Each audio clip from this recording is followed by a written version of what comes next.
Hi, this is Corey McCray, the Senator for the 45th Legislative District, and you're listening to the Conduit Street Podcast, my go-to source for the latest news and insight on state and local government in Maryland.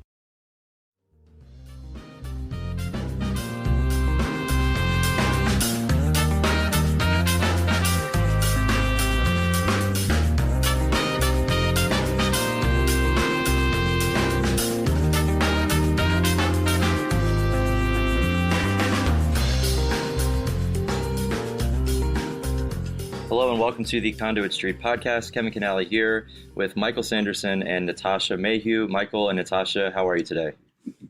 Okay. Great. On paper, the idea of recording on Friday morning seemed okay, and it kind of fit in the calendar. Sounds like a great idea, right?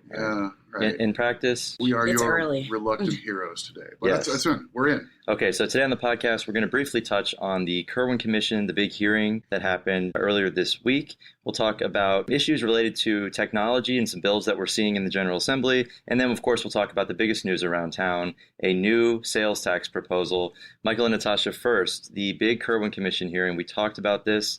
It was a big show, right? There was a big rally, jam-packed joint hearing room, and there were 4 committees. Right. It's on a Monday, too, which is unusual for those of us who are creatures of this Annapolis scene. We're used to the policy week starts on Monday night, but this was a Monday afternoon hearing, and some of the players were in town at 7, 8, 9 in the morning, getting their seats setting up tents and so forth. So the town was already really jumping by 10 in the morning. Right, and we had a lot of elected officials in town to testify, and of course, we get it that it's sometimes a long day sitting in committee and waiting for bills, but this particularly was a very, very long day. What was going on in terms of, we had support, you had support with amendments, you had oppose, and then letter of information, right? I think it was just like across the board, just, such a different sort of day because you had all 4 standing committees hearing this. So the room's already jam-packed.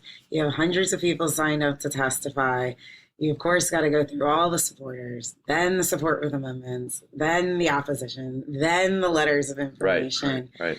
And even the legislators were jammed in like sardines. Like we're used to seeing maybe 2 committees get together in this one joint hearing room. Right. You can put 2 House committees in there reasonably comfortably, but 2 House committees and 2 Senate committees all on one day. They got extra tables. There's microphones and laptops every place. It looked like one of these hearings in D.C. where there's 700 microphones from all the news agencies and stuff. It felt like this big thing. And it makes sense, right? You don't want to have 4 different days where you're going to hear about this bill, right? It makes sense to do it all at the same time, even though it is jam-packed, and I think it was 100 degrees in that room. From what I was understand. very happy to be watching from my office rather than in that committee room, because they looked like they were sweltering in there. Yeah, so all 4 committees going at once. It makes sense for the legislators. It certainly makes sense for the stakeholders to reach all those audiences. Rather than take 4 different days off work, because those would have been multi-hour hearings if they had done them one by one. Right. For sure. So, it's not like they have different subject matter. We can only talk about one part of the bill over here. No, everybody's talking about the whole thing. You'd still hear from 100 people 4 different times to say the same thing. Right. So we had lots of elected officials there. They had various input on the bill. But if you were letter of information, unfortunately for some of our folks, it ended up being a very, very long day. Right. And for the typical bill that has a 20-minute hearing, it's sort of an orderly way to conduct a hearing to say, let's hear who likes the bill. Let's hear who wants to change the bill. Let's hear who doesn't like the bill. And then if there are people with technical input, we'll get them too. Right. And like for a 20-minute hearing, that's a pretty orderly way to run the railroad.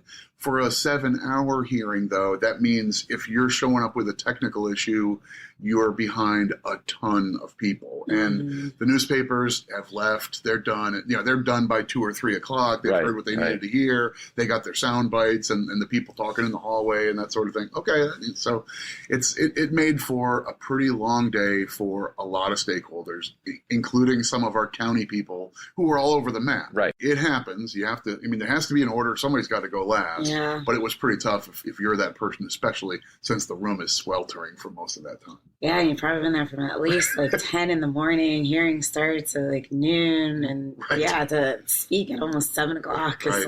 It's a long day. It's a long day. I mean, so bottom line did we really learn anything new here? To me, this was more of a listening session, right? They didn't really debate the bill. It was more of everybody get up here, let's hear from everybody. But was there anything that we learned from this hearing? I don't want to be dismissive of the whole thing, but as we talked about this, we see the bill as introduced as not really much of a game changer, particularly on the fiscal issues that county governments are focused on. I think some stakeholders had specific things in the bill. They showed up, like the section of people who had amendments might have been the most revealing section when people say, actually, when you read this piece on page 19, I have a problem there. Right. That's helpful if you're a legislator. You turn to page 19, you see what they're talking about. That's kind of pinpoint input. But there was just wave after wave of love it. Right. Our kids can't wait, and so forth. And that's no surprise. But so there was an awful lot of that listening session, more than policy debate. That's probably fair. So they're going to continue now to, I guess, work group this. They're going to have some, hearings with legislators, I think, particularly in the House. They're going to sort of go through these amendments that have been proposed, work out some kinks. And then I suspect that we'll see something soon-ish, Weeks, not days. Okay, right. This isn't like, it's not like this coming Monday, the new bill shows up and it passes. I don't think anyone believes that this is fast-tracked like that. I think we're guessing that maybe this moves like in the wake of the budget plan. Whether it's Senate first, like the budget, I don't know. But they'll get through the budget and the BRFA and the stuff that goes with it, and then there's kind of a little window of time for a little more heavy lifting on the floor. So that would be my best guess, is that we're maybe 3 or 4 weeks away from the big movement here. Right. That makes sense. And then sort of a connected headline to Kirwan, the biggest story in town, how to fund it, right? We've heard a lot of talk about, we have this great plan, we have big ideas, but we don't have a funding source yet. Well, this week, in the middle of session, we saw a bill drop that would certainly provide a lot of funding for Kirwan. Yeah. This has been a rider on the Kirwan story all along, in part because it's a relatively obvious part of the conversation. The Kirwan, first you hear about the Kirwan plan, what they want to accomplish, and where we're going to get. Okay, these things sound like really interesting objectives. And then you hear, but it's going to take a whole lot of money to do. And then there's back and forth about how many dollars and how fast does it come and who pays it. Okay, that's obvious. But when you hear dollars that big, you're like, well, where's this money? Where's this coming from? Right. And so a newspaper reporter says, okay, well, where how do we pay for this? And the first answer is always, well, that's not in the Kirwan bill. Our commission was not told, find the revenue. It's like, you build the plan. So it's the General Assembly's job to put that into some context. And no surprise, you have skeptics of the plan and skeptics of the means for the plan have come together and said, well, that needs to be part of this conversation too. So, over the past few weeks, we've seen legislative leaders say, we don't have an appetite to do big across-the-board changes in our tax structure. We're not going to put a penny on the sales tax. We're not going to do a new bracket on the income tax or just raise everybody's rates. We're not going to do a property tax hike. But we have seen a lot of bills that would remove tax credits and incentives, and those hearings were jam-packed as well. You're going to have all the business folks show up who benefit from those, and people arguing that they're necessary for economic development. And the only way we can pay for Kirwan is if we expand the tax base, so we need to get the business in the state. So it's really difficult, to try and find these cuts. And I think it was ineffective credits, right? But we've talked about it's not ineffective if there's a ton of money to take back from, claw back by taking these credits away. There's obviously some effectiveness there. I mean, there's a range of political philosophies on what you do with taxes and what you do with economic development and how to go about being competitive. And surely the idea of world-class schools and a more educated and career-ready workforce fits into that conversation. And that's part of the Kirwan debate too. But this is all fair game. And so that's true. So if we're not going to do the big across-the-board tax changes, I've lost track of how many bills we're tracking So many. that have some fiscal consequence. This money goes into the blueprint fund because it comes from digital downloads. We're going to tax Netflix, or we're going to tax Google ads, or we're going to get rid of these credits, or we're going to get rid of these these little incentives over it's here. Like looking over under the rocks to find wherever. You can find money. We'll throw everything Anywhere. out there. We're going to put a checkbox on income tax returns, and you can voluntarily donate to fund Kirwan. Right. The full gamut. Almost everything you can think of. Right. And whether that was a plan or whether that's just a natural confluence of a bunch of different people's ideas of how you might get this done, the word we keep hearing is menu. Now, if you're on the revenue committee in Ways and Means or in Budget and Tax, the places that do revenue structures, you're sitting there with, we got 19 different bills to think about that change this or change that. They have general fund or education fund money for, you got 10 million here and 150 there and so forth. So, okay, we've seen just about every stripe. This week, suddenly a new one drops, and it's sort of a, oh, wow, hold on, a little more gravity. Right. So this is coming from the House Majority Leader, Eric Lutke. It's a big change to the sales tax. So it drops the state sales tax from 6 cents to 5 cents, but it expands the sales tax to virtually all services. And this is something we've talked about too.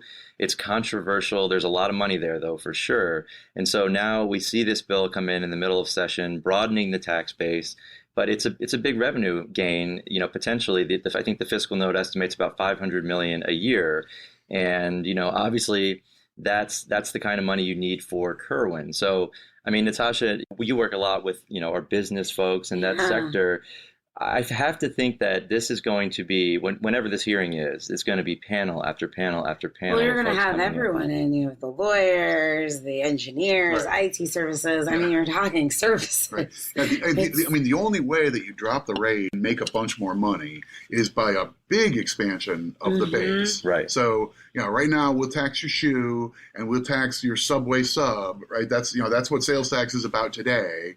We don't tax groceries and we don't tax medicine, but more or less when you buy a thing, you pay a sales tax. So this is saying, well, our economy is moving increasingly in the direction of services. So you hire a computer company to do this thing, or a landscape architect, or a barber, or your dry cleaner. The list goes on. Right. And the list does it go goes on and on. Right. Right. And I mean, I think a lot of people think, like you said, Michael, this is modernizing our tax structure. But when you think about progressivity, I think one of the arguments is, well, wealthier people use these types of services more. But in your opinion, is this really progressive when you look at services? Yeah, I don't know how you do that analysis. It's always been sort of a sideshow in tax policy to think, okay, number one, you're trying to raise the revenue to provide the services that you think, the state or the county or the federal government needs.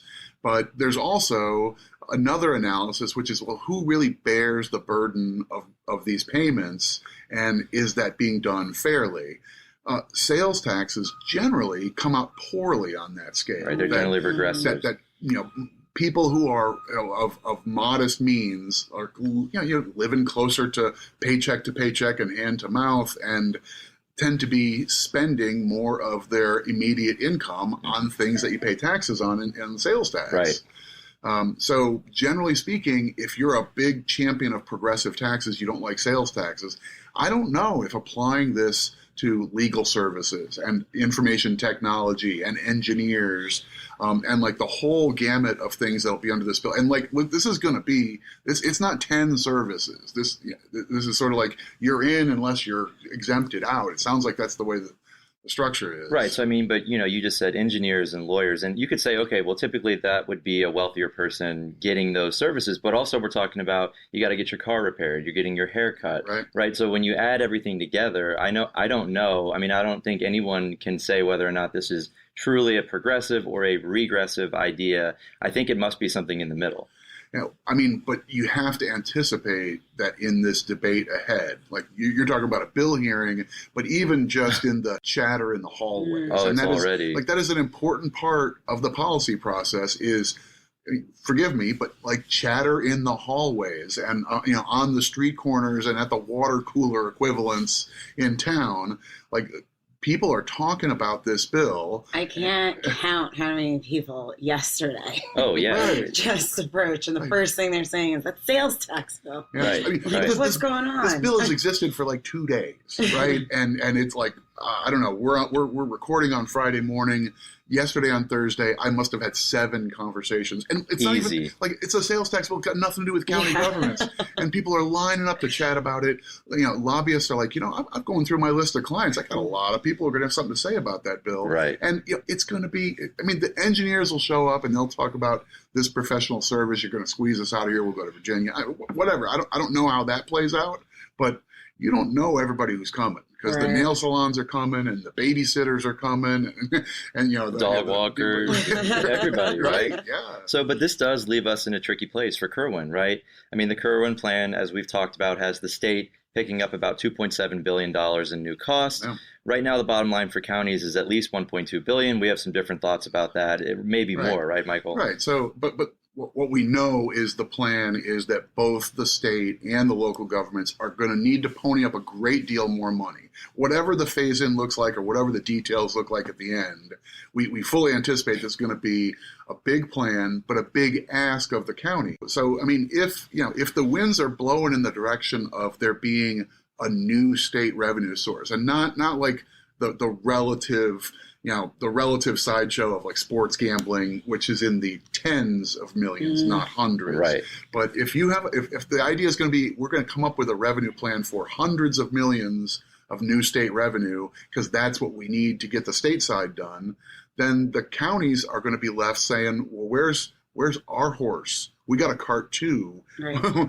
So, we're being told to do $1 billion or $2 billion or something like that. How do we get from here to there without some new revenue source or a share of whatever the state is doing? Right, and we haven't seen anything on the table as of yet that would be meaningful in terms of, hitching our wagon to any horse and keeping up with the state. Right, and if you look at county revenue structure, forgive me, this is a routine trope for us now, but the county revenue structure, the big players are income tax and property tax. If 75 or 80% of people in Maryland are already paying the maximum county income tax, then we're basically talking about property taxes footing the bill. And back to your assessment of who bears the burden of taxes, if you go to the property tax and you got one rate that applies to everybody, that's how property tax work here basically. Right. Then here you go. That's going to come out as regressive, a burden on the poor. Renters pay more than their fair share.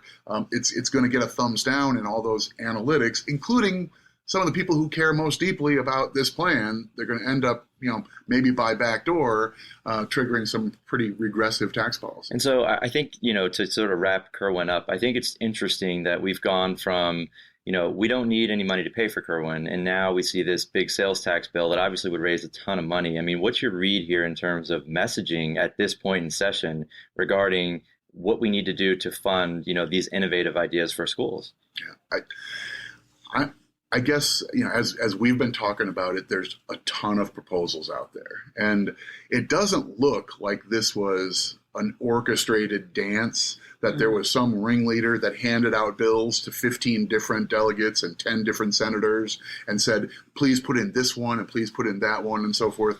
This feels like it just sort of came from the bottom up. And speaking of that, I mean, there's not a Senate companion bill with this House bill. So I think we're going to have to wait and see what the Senate does if it gets over there. And I don't think they've talked much about what they would do, but this is only a House bill at this point. Yeah, it takes two to tango. And all that conversation has been coming from the House thus far. Right. So, I mean, and that happens. Sometimes we end up with the two chambers have different points of view about how to do something they agree on what they want to do. So, I mean, this may be one of those cases. So I don't think the forecast is clear, but I know on some of these big picture issues, Annapolis is prone to message discipline when there's a plan.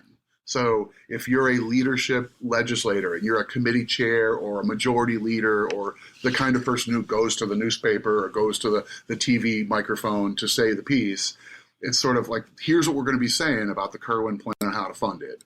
And this year, I feel like there hasn't been a unifying call. So people like us are left to speculate. Is it going to be Kirwan plus some incremental revenue items that are kind of along with it, or maybe a big revenue item like this. It seems like that's in play, at least in the House right now, and the town is abuzz thinking we feel like we're hearing signals here, right? That, and this bill makes a big splash and everybody's talking about it. Okay, maybe that is what we're doing. Right.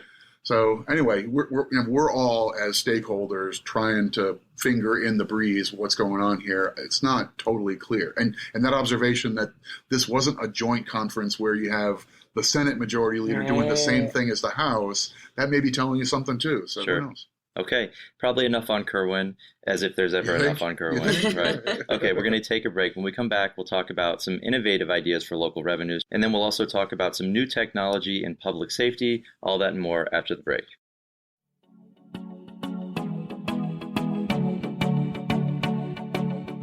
This is John Frenay with Ion Annapolis to let you know about our daily news brief podcast.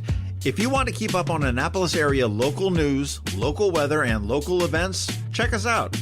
We produce episodes every Monday through Friday at 7 a.m. and deliver them right to your phone or computer for free. You can also catch them on our Facebook page, All Annapolis, or under the podcast category at ionannapolis.net. You can even ask Alexa to play it for you. So, if you want to keep up to speed on Mayor Buckley, County Executive Pittman, Navy football, maybe you're looking for a weekend thing to do, or if you just want to catch the hyper-local weather, give a listen to the Ion Annapolis Daily News Brief. We'll see you tomorrow morning. Welcome back to the Conduit Street Podcast. Kevin Kinnally back here with Michael Sanderson and Natasha Mehu. We left off talking about local revenues. There's one bill that I think is interesting and that we should discuss a little bit, and this has to do with data centers.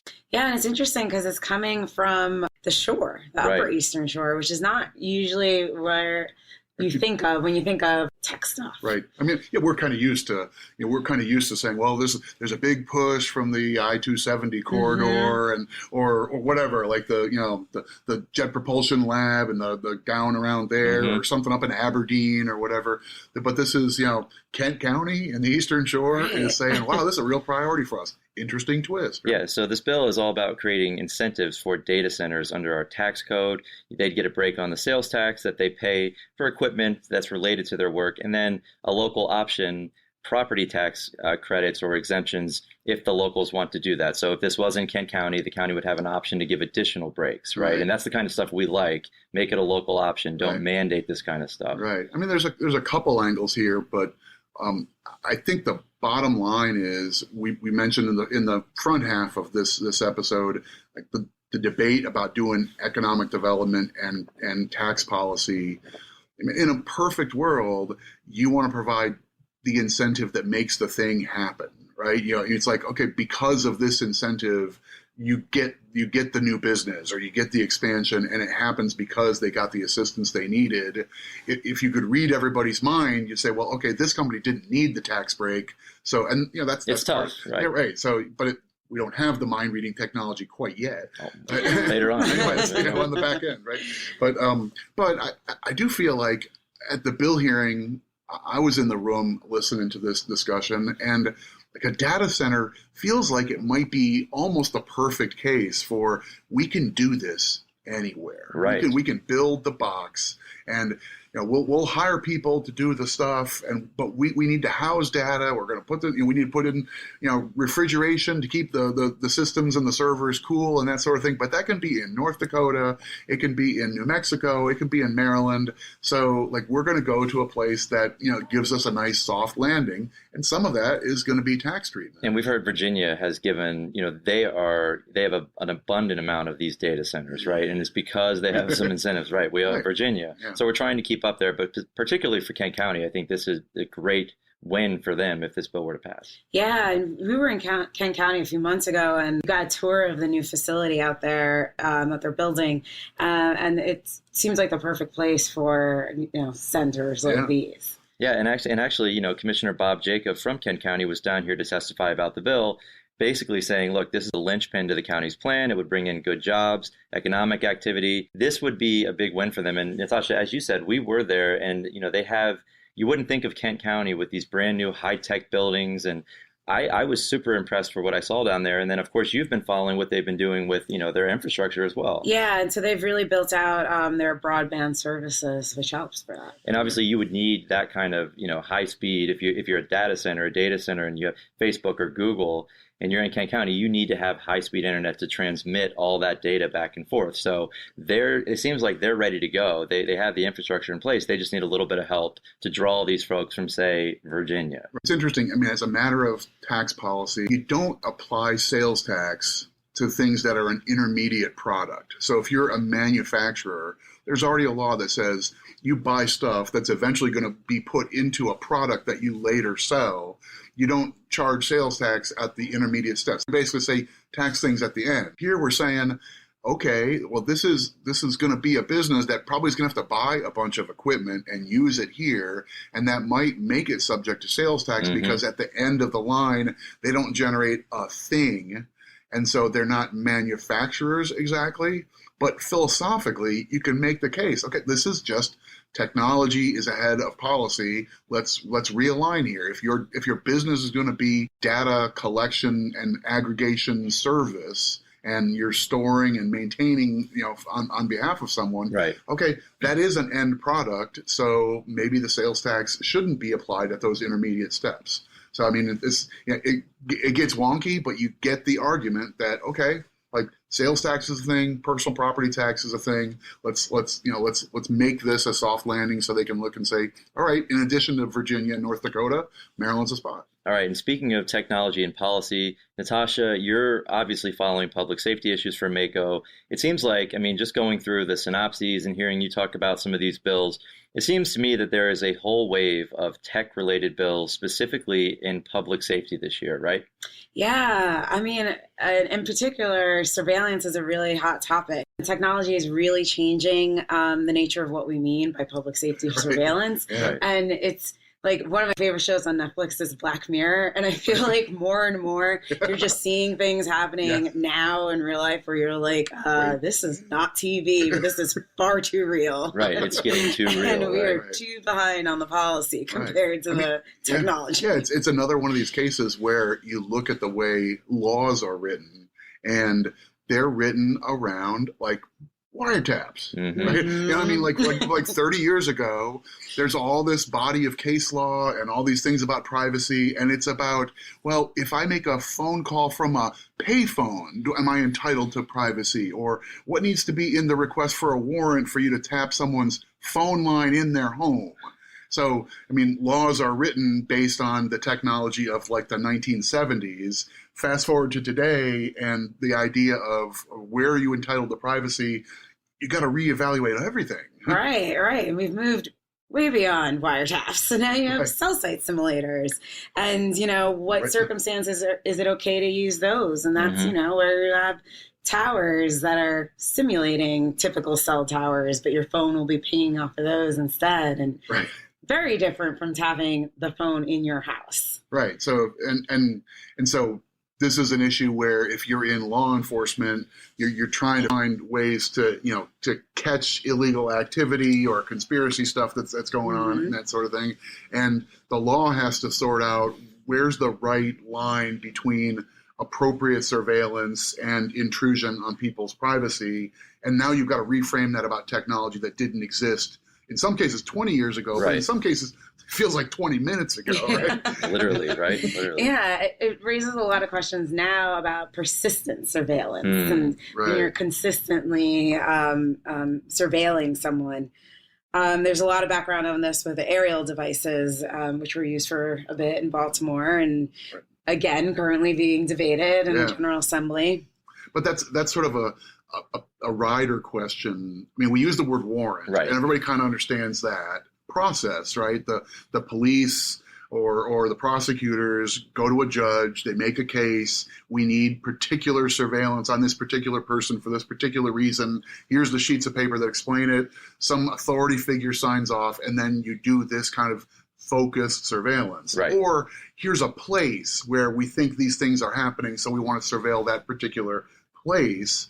Now the idea of, well, what if there's persistence only surveillance that's just out there, and then, wow, a crime has been committed. Let's go back and run the tapes and see if we can find where did the getaway car go. And typically that's where you would see, something, maybe that kind of evidence be thrown out because, you had a warrant for a specific item or for a specific location or a specific person. But now if you're just surveilling everybody all the time, it's like, well, where is the line, and do we even need these kind of warrants anymore? If we're just going to have persistent surveillance on everybody, then obviously, to me, it's like, well, the whole case for a warrant is sort of thrown out the window because you're just going to be watching someone all the time or someplace all the time. It's a weird dynamic that I think is playing out. And exactly. And that's what they're trying to figure out. Where are you crossing that line? How you would work warrants on this, and of course, the people concerned with privacy, it's just like, well, what about John Doe and Jane Doe just walking the street? We're being surveillance too. And, right. What about our privacy? And the next frontier, so shout out to The Daily, right? This is one of the podcasts that we listen to daily, right? Every day. And there was a fascinating episode on facial recognition technology. And I feel like it was perfect timing because we had just seen a couple of bills that were introduced and we were like, what is this? And then you hear this episode on The Daily and I was freaked out by the whole thing. So, everyone should listen to that. I was like, this is what facial recognition technology is? And that's really like the next frontier. Company? Yeah. So what is this and why is this such a hot topic? I know. And it's basically technology that can track your face. And it could... When you think about all the ways it could be used by all sorts of different people, and there is always, of course, particularly from the county perspective, you're thinking police and surveillance, and you're trying to catch bad guys. But we're also seeing bills come in about facial recognition in HR, and then like in hiring. Yeah. Oh, well, take a snapshot. Let's run it. What's she been doing lately? Right. Fort Lauderdale. Oh, interesting. Oh, interesting. Exactly. Or like facial recognition on the private end of things. I know at one time I signed up to do Clear at the airport, and I'm like, I just gave away all my face information. Yeah. Like scans and there was away. that app, maybe last year where everybody's uploading their face onto the phone so they could look old, and you're like, well, where's this data going? It turns out it was going to probably a not so great actor, and that was eventually shut down. But they now have all of these data points. They now have everyone's faces that they can just throw into a database, right? Suddenly you're on the internet. It's like, oh, I can find you. Look, here you are, like 30 feet behind in that picture there. We've got you. Right. But okay, so today's debate, and we've seen bills in the General Assembly this year about, hey, let's put a pause on using this for public safety purposes or for HR purposes, but we can tell where this is going. Not to get into Black Mirror, but it's going to happen, right? It's a matter of months, not years and years, before you walk into Best Buy and suddenly there's like a thing that pops up on your watch or on your electronic glasses or whatever that says, hey, remember when you bought that refrigerator, you probably need a new water filter because it's been 4 months since the last time you bought a water filter. So once you head over to aisle 5, because it's only $32.99. What? Right? Right. We already put it in your electronic basket for you. Right. Well, and quite frankly, we're kind of used to that on the internet, right? The cookies that follow you around, and you Google something, and then all of a sudden the next day you have ads popping up all over, your social media showing you, hey, here we got a sale on this. You were looking at it yesterday, right? So this is sort of the same thing, but it's a little more real and Black Mirror-ish when you talk about walking into Best Buy and getting that personal notification. I just feel like there's a whole generation of people. I took constitutional law classes in college too and so forth. And we studied these cases. I remember it's a Griswold case of a person in a public payphone making a private phone call. Are you entitled to your own privacy in that circumstance? Right. And by comparison, those privacy issues just seem like quaint and adorable compared to the really complicated and tricky issues that what is privacy now? Do you walk out your front door and there might be a camera in the car driving by? Have you now just I've volunteered everything because I came out and you're allowed to see my face? Or your neighbor has a Ring camera, right? And then all of a sudden so there already is a lot of surveillance out there. But this is I know, Michael, you always like to talk about whack-a-mole. It's every day you're gonna legislate and try and handle one of these new technologies, and the next day a new one's gonna pop up. And you're already 10 steps behind. You're already behind. Definitely. All right, so this is all interesting, and we love technology and how it plays into the policy policymaking process. We're just trying to keep up. There's a lot of questions of interstate commerce and to what extent limits can come from the states or from Congress. I mean, this is a lively area for debates. And again, this is going to be an issue that's ongoing and that we'll continue to talk about because we love it. I think so. All right. So we'll leave it there for this week. As always, if you enjoy the podcast, please go ahead and subscribe. That way you'll get episodes sent directly to you. Follow along on social media, Twitter and Facebook, and of course, the Conduit Street blog. But until next week, for Natasha and Michael, this is Kevin signing off, and we will talk to you soon.